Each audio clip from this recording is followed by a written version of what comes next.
month only. Hurry into your Northern Ohio Buick dealer.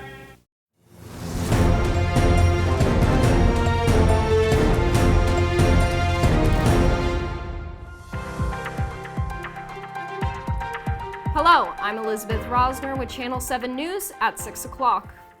Tragedy struck a small Nebraska community when 5 children went missing at a local family restaurant.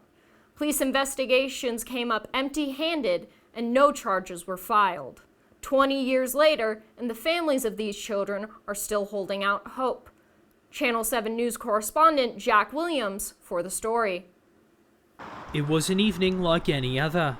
We'd hosted plenty of birthday parties before, and this one was no different. Located just south of downtown, Polly's Party Place was a popular restaurant for children. Costume performers singing and dancing on stage, along with a vast array of arcade games and prizes, made it a hot spot for both kids and grown-ups alike.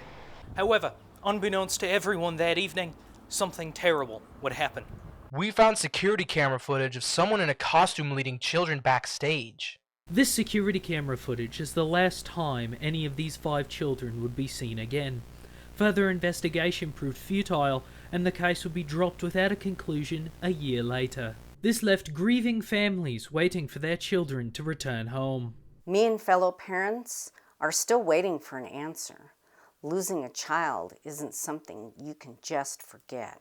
Despite public pressure, the restaurant remained radio silent about the incident. I remember it coming up once in a staff meeting, but that was about it. No one really wanted to talk about it, especially upper management. A small victory would come a few years later when dwindling business and health code violations would lead to Polly's Party Place closing its doors for good. However, for the families of the missing children, this wasn't enough. What happened that night shouldn't be forgotten. I still pray for the day my little girl is found.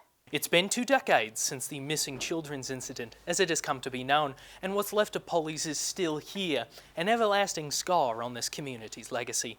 If you have any information regarding the whereabouts of the children who vanished on June 26, 1985, please call the number on your screen.